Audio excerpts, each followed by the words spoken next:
assalaamu calaykum. waxay noo marisay sheekadu iyadoo ninkii maansooniga uu ku yiri ninkii Soomaaliga ahaa shaydaanka ayaa noo sheegay in dhulka Soomaalida iyo bariga dhexe ay yihiin laba nuur oo u baahan in la baabiyo. wuxuu yiri ninkii Soomaaliga ahaa markaas ayaa cabsi igu abuurantay, waxaan jeclaystay in aanan halkan iman. waxaa si cod gudaha igala hadlay igu yiri xog badan aad ogaatid adkayso. cidda ila hadlaysa ma garan ee bari dama ayaan ogaan doonaa inuu igu shaqaysanayo xoog ka awood badan kuwan aan ku biiray. Paul wuu dareemay in buuqiigu furan yahay, waxaanu ii sheegay markaan karo salaaka kala sareenta in cabsida iga baabi'i doonto, laakiin la iga baahan yahay nafurid laxaad leh. wuxuu si toos ah igu sheegay baahida xilliga keentay in loo baahdo dad Soomaali ah oo gudaha ka dagaalama. waqtigan waxaan ugu adkaatay in aan dibadda kala dagaalano, waliba wax walba way isbedeli doonaan. waxaad moodaa inuu maqlayo faqa gudahayga ka socda. wuxuu ii sheegay in xog badan oo aan loo sheegi jirin xubnaha Dark Marrowbone aan nasiib u helay in la ii furo. sirtan waxaa la siin jiray inta darajadooda ugu hooseyso 21, cidda fashilisana xukunkooda wuxuu ahaa dil. dhulka Soomaalida waxaanu qorsheynay in 5 maamul loo qaybiyo. waxaa sidoo kale ku 884 aanu miiska soo dhignay in marka la gaaro 2020 aanu dhulka Soomaalida ka sameeyno 10 dawladood oo mid kasta cadow ku tahay tajaarka la ah. halkaas markuu marinayo ayuu joojiyay hadalkii. waxaan u sheegay in xogta inta ay hadhay la isiin doono markaan fuliyo hawlgalka koowaad ee qorshaha gacanta la iga saaray.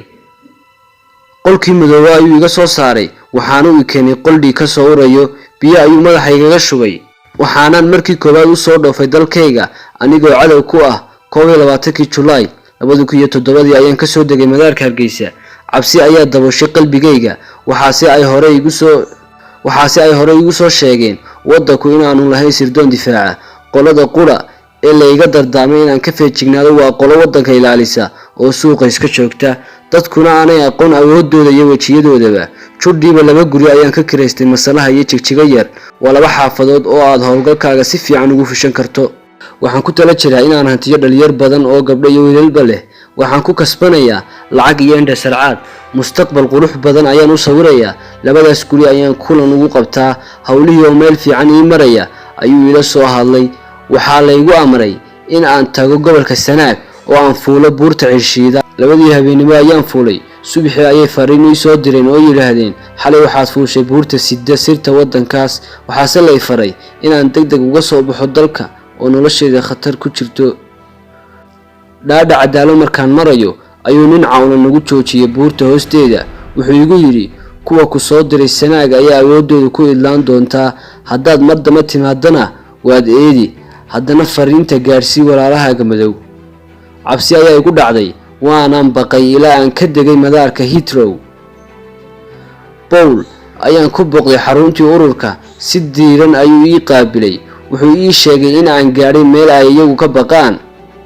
wuxuu ku daray in ay Sanaag qorshe ka leeyihiin. hadda waxaan kuu furayaa bog kale oo sir ah. wuxuu yiri intii aan ku mashquulsanayn dagaalkii Ciraaq, halkan waxaa laga taagay calan tawxiid leh. waanu garan weynay halka ay naga hoos martay. 1998 ayaanu ogaanay in awood ka soo baxayso halkaas. arrintii ayay ka wada hadleen Mareykanka, Ingiriiska iyo Israa'iil. Ingiriiska iyo Israa'iil waxay yiraahdeen hadda aan la dagaalano. Mareykankuna wuxuu yiri aan eegno sida ay u soo baxayso. hadda waanu garan laanahay si aanu yeelno. wuxuu igu daray in ay ciidamo geyn doonaan badda cas, iyagoo abuuraya bucadbadeed ay ka dhigtaan foosaro iyo sabab ay ciidamadooda ku keenaan badda. waxaan arkayaa qorshihooda u fulaya sidii Paul igu sii sheegay. taas waxaa ka daran tamaanta socota. wuxuu si cad igu sheegay 2016 in ay Somaliland ka soo weerarayaan dhinaca bari. waxaa ii nuraya inaan ogaado sababta uu rabo dagaalka bari. anoo aad moodo in jirku damqaday. dadkayga ayaan la soo booday. waxaanan ku uri oo maxay ilaa xadka muhiimada ku noqotay inaad weerarkan qaadaan. Paul isagoo aan ii jawaabin ayuu eegay nin kale. wuxuu igu yiri walaal Page ayaa ku furi doona bogaas ku saabsan dagaalka bari. Page ayaa hadalkii qaatay. wuxuu yiri waxaan ka fikirayaa in aan isku beegno qaska Sanaag iyo qabsashada Qudus. waxaan weydiiyay waa maxay xiriirka ka dhaxeeya Sanaag iyo Qudus. wuxuu ii sheegay markii uu horeysay dunida in ay ku guuleysteen faafinta jahliga iyo qarinta cilmiga dhabta ah.